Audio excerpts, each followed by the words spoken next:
Okay. तो बात हो रही थी कि हमने जब लास्ट टाइम यानी कि कल हमने एक ग्रॉस सैलरी और नेट सैलरी पे वर्क किया था, बट आई वांट कि मेरी जो सैलरी शीट है वो ऑटोमेटिक हो जाए।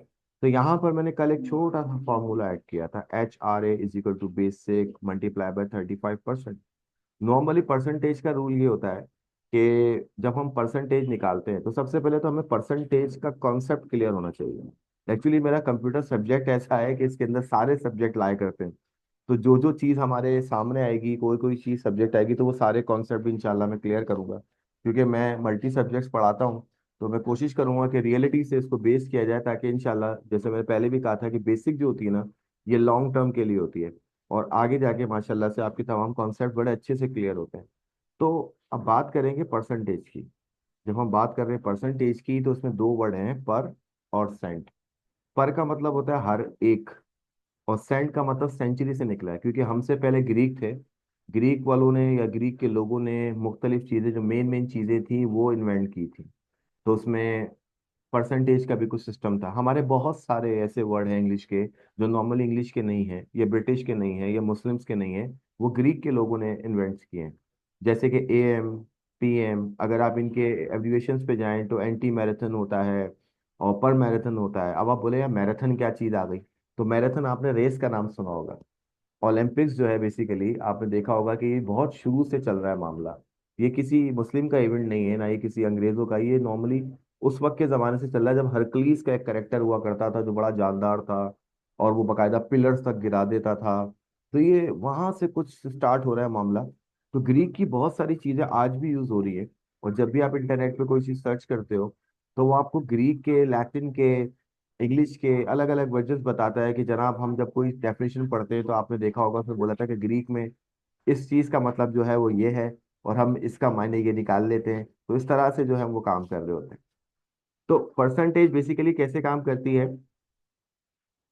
परसेंट यानी कि आप अगर परसेंट की बात करें तो हर 100 में से, नॉर्मली अगर हम बात करें 100,000 अगर किसी के पास है, तो even we don't have any idea कि वो 100,000 जो है वो मतलब कितना होगा। तो हम क्या कर रहे होते हैं कि हम नॉर्मली परसेंटेज के अंदर बताते हैं, पहले हम इक्वली उसके 100 हिस्से करते हैं, और उसके बाद फिर हम अंदाजा लगाते हैं कि कितने शेयर हमारे पास हैं। तो परसेंटेज को निकालने का बड़ा ही आसान सा रूल मैं आपको बताता हूँ। तो यहाँ पे मैं एक्सेल ओपन करता हूँ सबसे पहले। देखें यहाँ पर मिसाल के तौर पे एक वैल्यू है 45। ठीक है, 45 का मुझे 10% निकालना है। नॉर्मली हमें ये बोला जाता है कि पहले आप टोटल निकालें। टोटल से मुराद ये है कि आपके पास 50 है, 50 आउट ऑफ 45 है, तो हम क्या करेंगे, equal obtain marks divided by total multiply by 100। ये हो गया पूरा कंप्लीट प्रोसीजर जो मैथ के अंदर हम निकालते हैं, और आप भी निकालते होंगे। तो पता चला 90% आ गई। बट इसके अलावा भी हमारे पास एक अच्छा सा प्रोसीजर है, बहुत इजी प्रोसीजर है। वो ये, क्योंकि इतना लेंथी प्रोसीजर में प्रोग्रामिंग में नहीं करने वाला, मैं कोशिश करूंगा शॉर्ट शॉर्ट हो। अब हम ये देखते हैं कि ये जो 45% है, अगर मिसाल के तौर पे मुझे इसका या 50 का 90% निकालना है, तो मैं क्या करूंगा, 50 को मल्टीप्लाई करूंगा 90%, का सिंबल लगाना जरूरी है। देख रहे हैं आप, ऑटोमेटिकली ये 45 आ गया। यानी कि किसी भी चीज की परसेंटेज को निकालने के लिए उसके परसेंट से उसको मल्टीप्लाई कर दें। अक्सर मेडिकल स्टोर पे जाना होता है, तो वहां पर वो आपको डिस्काउंट कैलकुलेट करके देता है।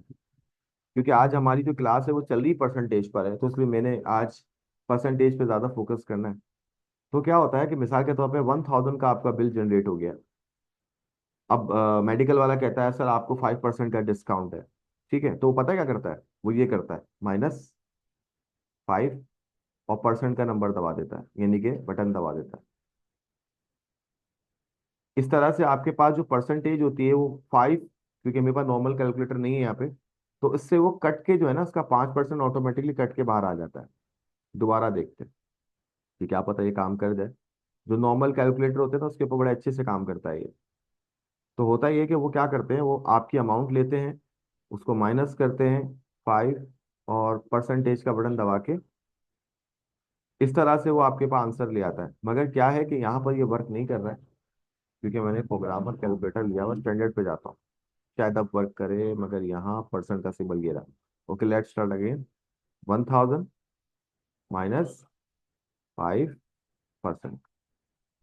देख रहे हैं आप, ये आपका 5% निकल गया, 50 रुपए। तो बस वो उसको माइनस कर देता है और ऑटोमेटिकली आपके पास जो आंसर आ जाता है 950 आ जाता है। ये वाला कॉन्सेप्ट समझ में आया? जी। जी। ओके। तो परसेंटेज मेरी तरफ से क्लियर है, इंशाल्लाह मैं आगे बढ़ सकता हूँ आपके साथ, तो अब आगे बढ़ते हैं।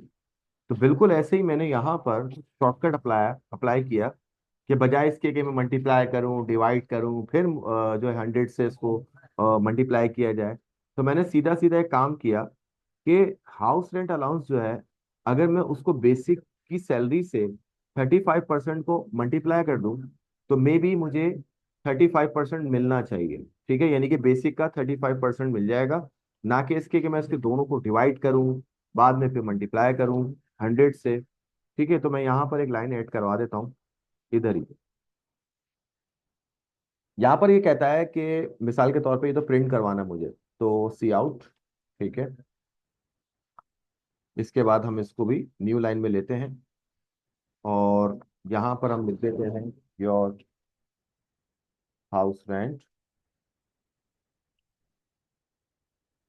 इज, ये इधर तक ही आ गया, तो चलो इसी को उधर कर लेते हैं। अब क्योंकि मुझे इससे आगे इसका फॉर्मूला चाहिए, अब मैंने वहां पे क्या लिया हुआ था, HRA, तो यहाँ पर हम क्या करेंगे, HRA लिखेंगे, और इसके अलावा क्योंकि वो भी हमें रुपीस में चाहिए, तो हम उसको भी ऐड करवाएंगे कि रुपीस इसके अंदर ऐड हो जाए। एंड लाइन की स्टेटमेंट अगर आप नहीं भी लिखते तो ज्यादा फर्क नहीं पड़ता, बट हम जब मल्टीपल चीजों को एक ही लाइन में प्रिंट करवा रहे होते हैं, तो उस सूरत में एंड लाइन ले ले तो ज्यादा अच्छा है, ताकि एरर आने के चांसेस कम हो जाए। चलिए जी, अब इसको चला के देखते हैं कि क्या ये वर्क करता है। तो F11 कंपाइल एंड रन।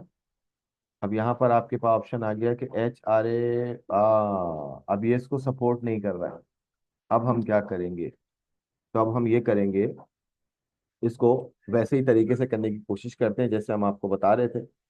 तो अगर मैं 35, ठीक है, इससे मल्टीप्लाई करता हूँ, और इसके बाद सॉरी 35 से डिवाइड करना पड़ेगा परसेंटेज के हिसाब से, और असूलन जो है मुझे इनको ब्रैकेट करना पड़ेगा, कि मैं चाहूंगा कि इन दोनों का जो आंसर है पहले वो डिवाइड हो, और उसके बाद फिर जाके ये मल्टीप्लाई हो 100 से। ये इसको सपोर्ट नहीं कर रहा, यहाँ पर हमें बेसिकली एक लाइब्रेरी कॉल करनी पड़ेगी। तो मैं भी उस चक्कर में नहीं पढ़ना चाह रहा, सीधा सीधा करना चाह रहा हूँ कि ये हो जाए। चले अब देखते हैं अब ये वर्क करता है कि नहीं, ये कोई और मसला है। ओके, काम कर गया। अच्छा जी, enter your basic salary according to my formula. मेरा हाउस रेंट अलाउंस खुद ब खुद बनना चाहिए, ठीक है। और मगर एक चीज और है, हाँ उसमें तो मैंने एक और चीज दी हुई है, कि मैंने उसके अंदर हाउस रेंट जो है वो खुद भी एंटर करना पड़ेगा, तो वो लाइन भी हटानी होगी मुझे, क्योंकि दो दो जगह पे वेरिएबल्स चल रहे हैं। वैसे तो यहाँ पर ये आ गया है 157.143। पहले मैं ये लाइन हटा देता हूँ उसकी, ये वाली, क्योंकि ये HRA 2 बार हो जाएगा, तो मैंने यहाँ से इसको हटा दिया है। ओके, बेसिक सैलरी में ले लेता हूँ, क्योंकि 35% लिया है, तो 1000 ले लेता हूँ, ताकि आपको आइडिया हो सके कि 35% निकला या नहीं निकला है। 35% जो 1000 का होगा वो कितना होना चाहिए आपके हिसाब से, 350। 100 का 35। ठीक है, अलाउंसेस में हम 500 डाल देते हैं, छोटे छोटे अमाउंट डालते हैं ताकि आपको आइडिया हो। प्रोविडेंट फंड मैंने कर दिया 600 रुपये, इंश्योरेंस अमाउंट 200 रुपये। ये देखें, हाउस रेंट खुद ब खुद निकल के आ गया। तो ये हो गया 285.14। ये गलत आ रहा है मेरे ख्याल से, क्योंकि 1000 के हिसाब से 35% जो है वो बनता है तकरीबन 350 रुपीज। ग्रॉस सैलरी सही दे रही है, 1500, और मुझे लग रहा है ग्रॉस सैलरी भी गलत आ रही है, कुछ गड़बड़ हो गई है। वेट,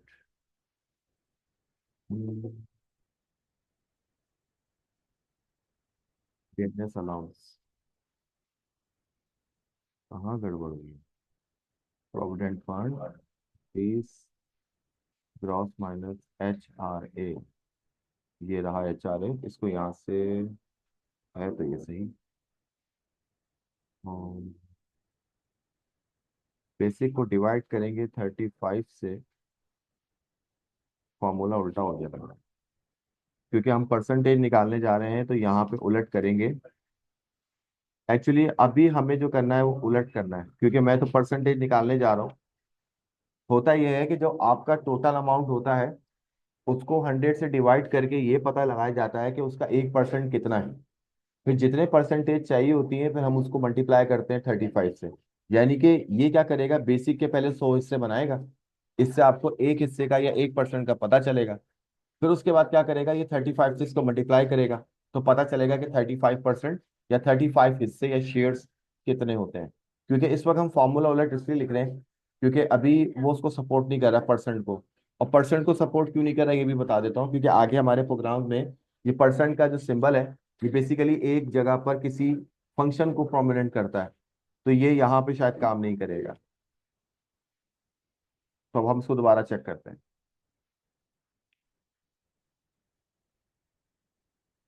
तो ये छोटी छोटी मिस्टेक्स होंगी, तो इसको आपने जहन में रखना है। और परसेंटेज का सिंबल काम नहीं करेगा? नहीं, हाँ मुझे याद आ गया, क्योंकि वो हमारे पास मॉड्यूल का सिंबल होता है। अच्छा, मॉड्यूल का सिंबल क्या अच्छा। होता है कि जैसे रिमाइंडर आपने देखा होगा कि जब कोई भी चीज हम किसी भी नंबर से डिवाइड करते हैं तो आपके पास कोई ना कोई रिमाइंडर बचता है। जैसे कि 2 से किसी भी इवन नंबर को डिवाइड करोगे तो आपके पास रिमाइंडर क्या बचेगा, कोई भी इवन नंबर, लाइक 2 4 6 8, या इसके आखिर में जो भी नंबर आता है।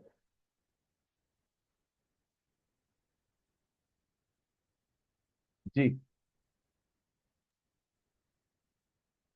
मैथमेटिक्स अच्छी है कि नहीं, या कमजोर? कच्ची पक्की है। कच्ची कच्ची है, कच्ची चलो पक्की है। मैं कोई बात नहीं, मैं बता देता हूँ। देखो, इवन नंबर्स का मतलब होगा कि 2 4 6 8 और 0। लाइक अगर मैं किसी भी नंबर को, इवन नंबर को 2 से जब डिवाइड करूंगा तो ऑटोमेटिकली मेरे पास रिमाइंडर 0 ही बचना है। चाहे वो नंबर ट्रिलियंस में हो या जिलियंस में हो, उसका आखिरी नंबर अगर इवन है तो वो 2 से पूरा पूरा डिवाइड हो जाएगा। एक बात तो ये है। ऑड नंबर्स जो कि 2 से डिवाइड नहीं हो सकते, जैसे कि 1 है, 3 है, 5 है, 7 है, 9 है, ये तमाम नंबर्स जिनके एंड में ये नंबर्स होंगे, ये 2 से प्रॉपरली डिवाइड नहीं होते, तो हमेशा इनका रिमाइंडर जो है वो 1 आएगा।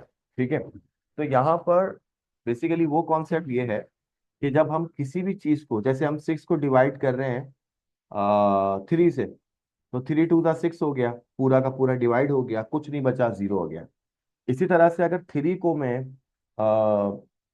30 और 30 को डिवाइड करते हैं तो 3 10 द 30 हुआ, तो 30 पूरा का पूरा डिवाइड हो गया, तो तब भी कुछ नहीं बचा। यानी कि वो नंबर कहाँ तक जाएगा ये मैटर नहीं करता, मगर उसके आखिरी में क्या बचेगा वो मैटर करता है। तो उसके अंदर एक कमांड इस्तेमाल करते हैं जिसको हम कहते हैं मॉड, MOD मॉड। ठीक है। एक तो क्या इसका MODE मोड होता है, स्टेटस वाला, वो वाला नहीं, सिर्फ MOD। प्रोग्रामिंग में हम ये मॉड्यूल के लिए इस्तेमाल करते हैं, और ये तब इस्तेमाल करते हैं कि जब कोई नंबर डिवाइड होने पर उसका रिमाइंडर अगर इसके इक्विवेलेंट हो जाए तो हम उसको इस तरह से लिखते हैं, जो शायद हमारे नेक्स्ट प्रोग्राम में होगा, जो मेरा टारगेट है। तो वो भी हम करेंगे इंशाल्लाह। तो वो परसेंटेज इसलिए अप्लाई नहीं हो रहा है, बस ये बात है। तो यहाँ पे मैं 1000 रुपीज वापस से ले रहा हूँ, अलाउंसेस में 500 ले रहा हूँ, मेडिकल अलाउंस में भी 5 नहीं अलग लगते हैं। यहाँ पर मैं ले लेता हूँ 800, प्रोविडेंट फंड में 200, इंश्योरेंस में 100 रुपये। ठीक है। अब यहाँ पे खुद ही देख लें आप, 350 आ चुका है। जो मैंने आपको कहा था कि अकॉर्डिंग टू 1000 350 होगा, और अगर समझना है तो 100 निकाल लें। अब 100 का 35% 35 के बराबर होता है। इन सबको ऐड करें, आपका ये अमाउंट बन जाएगा। इन दोनों को डिडक्ट करें, 2650 में से अगर 300 माइनस करें तो 2350। ठीक है, ये बन जाएगा। अब आपका टास्क पता है क्या है, आपको ये DNS अलाउंस निकालना है। इसकी कैपेसिटी आप 25% रखो, मेडिकल अलाउंस को 40% पे रखो, और इसके अंदर ये भी करो कि प्रोविडेंट फंड भी ऑटोमेटिकली डिडक्ट हो जाए।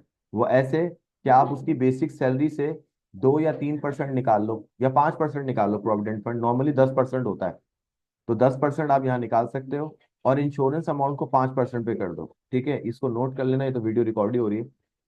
इसका 25%, इसका 40%, इसका तकरीबन जो है वो 10%, और इसका 5%। इन सबको मुझे एंटर नहीं करना, याद रखना ये बात, ये ऑटोमेटिकली यहाँ खुद ही जनरेट हो जाए। मुझे सिर्फ यहाँ पे एम्प्लॉय की बेसिक सैलरी डालनी हो और ऑटोमेटिकली ये सब कुछ ऑटोमेटिक जनरेट हो जाए। तो ये हम इसके अंदर कर सकते हैं और यही आपका टास्क है।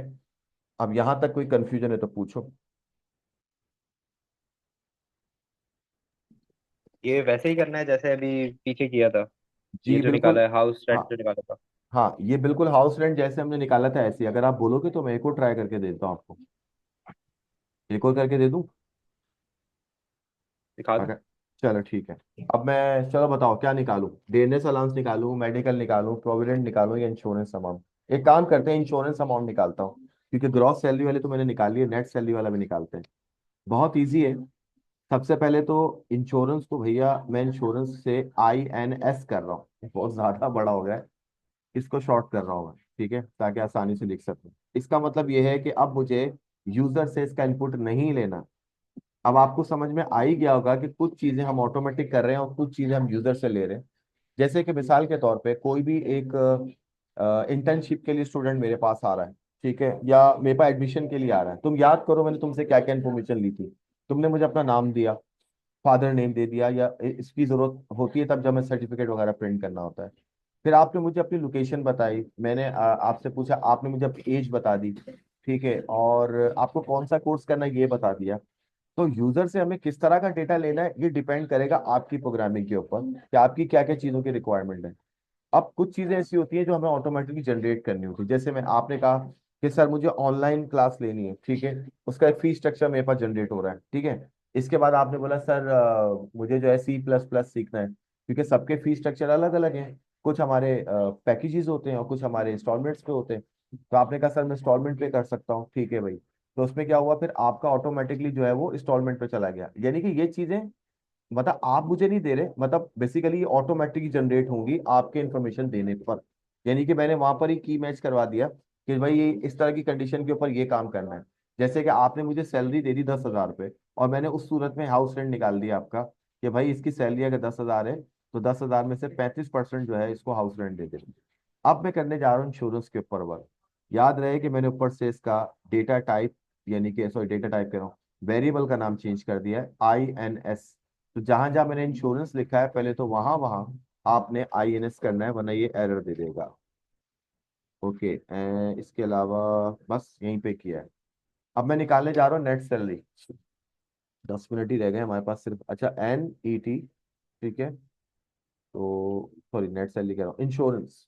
इंश्योरेंस के लिए INS, ठीक है, और इसके अंदर हम इक्वल का साइन लगाते हैं। अब यहाँ पर सेम वही फॉर्मूला लगेगा कि बेसिक डिवाइडेड बाय 100 फर्स्ट, ताकि इसका 1% निकल जाए, और उसके बाद मल्टीप्लाई करेंगे। हमने इंश्योरेंस 5% रखा था तो उसको हम 5 से मल्टीप्लाई कर देंगे। बस यही सिंपल सा एक फॉर्मूला है। इसके बाद यहाँ पर हम इसकी इंफॉर्मेशन को रिकॉल करवाएंगे। इसी को कॉपी करो, पेस्ट करो, यहाँ पे इसकी कोडिंग चेंज करो, जैसे कि HRA था, अब इसको INS करो ताकि इसके ऊपर इंश्योरेंस अमाउंट आ जाए। और यहाँ पर इसकी लाइन भी बदल दो कि योर इंश्योरेंस अमाउंट इज,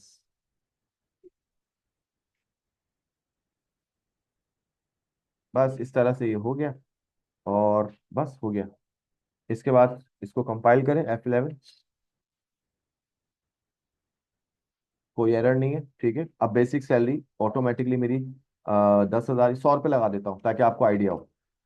अच्छा, अब मेरे पास सैलरी लिखूंगा मैं, अलाउंसेस लिखूंगा मैं, मेडिकल अलाउंस लिखूंगा, प्रोविडेंट फंड भी लिखूंगा, बट इंश्योरेंस नहीं लिखूंगा क्योंकि इंश्योरेंस ऑटोमेटिकली जनरेट होने वाला है। ये देखिए, ये रहा आपका इंश्योरेंस का 5%, ₹5, यानी कि ₹5।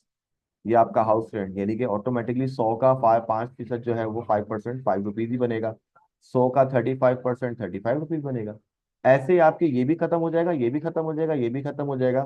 कितना काम आसान हो जाएगा मुझे कि, सिर्फ ये बेसिक सैलरी लिखना होगा सिर्फ। एग्जैक्टली दैट्स आई वांट, कि आप सिर्फ सैलरी लिखो और ऑटोमेटिकली तमाम चीजें खुद ब खुद आपकी जनरेट हो जाए। यही चीज तो चाहिए। सही। ठीक है, अब यहाँ तक कोई कंफ्यूजन तो नहीं है? अब तो क्लियर हो गया?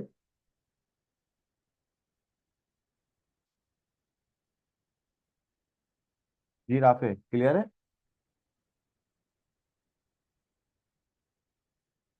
राफे, बेरारी।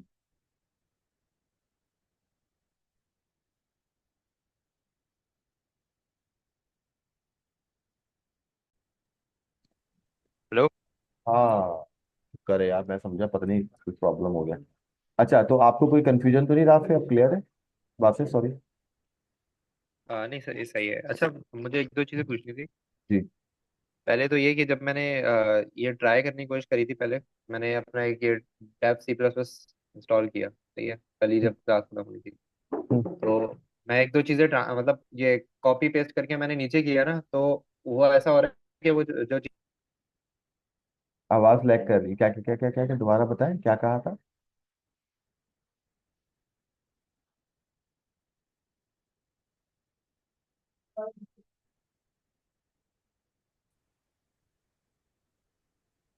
हेलो। जी जी, हाँ बताएं बताएं, सॉरी लैग कर रहा है इंटरनेट मेरा। ये नेट लाइट चली गई यहाँ पे। अच्छा हाँ, बताएं बताएं, जल्दी बताएं, मीटिंग एंड होने वाली है। मैं कह रहा हूँ जैसे कि ये जो जिस पे ब्लू लाइन जो आई हुई है, अच्छा वैसे इस लाइन को क्या कहते हैं जो जो शो कर रही होती है, इस पे हम सिंटैक्स कर रहे होते हैं? कहाँ पर, कहाँ पर ब्लू लाइन, जो ब्लू मतलब वर्डिंग आ रही है? ये ब्लू लाइन, ये जो हाँ ब्लू एक पूरे एक लाइन आ रही है ये। हाँ, तो ये हार्ड कोटेड कहलाता है, वही तो बताया था कि एज इट इज अच्छा। आएगा, जो इन्वर्टेड नहीं नहीं, कॉमा के अंदर है। ये तो एक सवाल था। मैं ये पूछ रहा हूँ कि जैसे इसको कॉपी किया, ठीक है, योर इंश्योरेंस अमाउंट को, ठीक है। हम्म, उसके बाद फिर मैं इसको नीचे लेकर गया। फिर ठीक जब है। मैं इसके ऊपर, जैसे अभी आपने पहले इसको HR से कट किया था ना, HR से, उसके बाद फिर आपने इसको इंश्योरेंस अमाउंट बनाया। जी जी वैसे ही मैंने इसको क्या कहते हैं, HRA को मैंने कॉपी किया और फिर पेस्ट किया। उसके बाद जब मैं इंश्योरेंस लिखने गया ना, तो फिर ये जो जितना सारा लिखा हुआ है ना बचा कुचा, जी मतलब जी आपने सिर्फ हाउस रेंट को आपने हटाया था, बाकी से जी जी। वही था, ठीक है, और HRA को हटाया। लेकिन हम्म। इसमें ऐसा हो रहा था कि ये जो है ये पूरे को ही हटा रहा था, मतलब ये अपनी तरफ से पूरा लिख रहा है ये। अच्छा, कौन सा ये डेव सी हम्म। का कौन सा वर्जन यूज कर रहे हैं आप? मेरे पास जो है वो है 5.11। 5.11, तो हो सकता है कि बाय डिफॉल्ट जब आप डबल क्लिक करते हैं तब भी ये पूरे पूरे वर्ड को सेलेक्ट कर लेता है, कभी कभी ऐसा होता है। सीधा है, सिंगल क्लिक करें, ठीक है, और बैक स्पेस जैसे ये मिटा रहा हूँ मैं, इसमें कोई प्रॉब्लम नहीं आ रही है, ठीक है। जैसे कि मिसाल के तौर पे हम्म। मैं यहाँ पे ये पूरी लाइन सेलेक्ट करता हूँ आपके सामने दोबारा से, कंट्रोल सी किया। हम्म। सही है, माउस का मिनिमम यूज करो, कोशिश करो कीबोर्ड से यूज करो, कंट्रोल प्लस वी से पेस्ट कर दिया, कोई इशू नहीं है। अब इसी right। तरह एरो की से जाओ और यहाँ पर इसको INS को जो है वो मिटाओ, और यहाँ पर जो भी हम्म। आपको लेना है, जैसे कि HRA लेना है तो HRA लिखिए, बस नो प्रॉब्लम विदाउट। अभी जो मैंने, जैसे अभी आपने HRA लिखा ना, जी। ये क्या करेगा कि ये इस पे, मतलब ये आगे नहीं करेगा ब्रैकेट्स को, ये ब्रैकेट की जगह लिखेगा HRA, जो मेरे पास हो रहा मे भी कोई चीज ऐसी हो या कोई वेरिएबल आपने गलत लिखा हो, उसको ट्रेस करो, ऐसा होता तो नहीं है आपके सामने ही है जैसे मैं कर रहा हूँ, क्योंकि अगर ऐसी कोई बात होती तो है। यकीनन मैं आपको मैं तो एक बताता। काम करूंगा, मैं आपको रिकॉर्ड करके मैं आपको भेज दूंगा यस कि वो क्या एग्जैक्टली, रहेगा। ऐसा ऐसा कर लीजिएगा ताकि मुझे भी आइडिया हो जाए कि ऐसे प्रॉब्लम हो क्या रहा है, क्या पता Right। नहीं भी हो रहा हूँ, क्योंकि कुछ चीजें तो मैं आपके सामने इसलिए कर रहा हूँ जानबूझ से कि आपको भी पता चले कि भाई रियलिस्टिक होना चाहिए हर चीज, कि आपको क्या क्या प्रॉब्लम फेस करने पड़ सकते हैं। तो अच्छी बात है कि आप उसको रिकॉर्ड करें और मुझे भेजें ताकि मैं आपकी वो क्वेरी भी सेंड कर दूं या कोई भी प्रॉब्लम उसको सॉल्व करूं, ठीक है। अच्छा, एक जो बहुत ही इंपॉर्टेंट सवाल है ना, वो ये कि जो सिंटेक्स जो है उसको समझे या उसको याद कैसे करें, या मतलब किस तरह करें। जैसे कि अब एक सवाल दिया हुआ है कि आपको ये सब करना है, जैसे अभी आपने कल एक सवाल दिया था, जी तो जी। मैं इस चीज पे भी सोचा था कि मैं करूंगा कैसे, इसको कुछ भी वही नहीं करना है, सिंटेक्स को सही। समझे कैसे। इसको सिंटेक्स को समझने का सिर्फ एक ही प्रोसीजर है कि या तो इनपुट की कमांड और आउटपुट की कमांड सेम है, इसके अंदर की चीजें बदल रही हैं बस, और वो कुछ भी हो सकती हैं, ठीक है।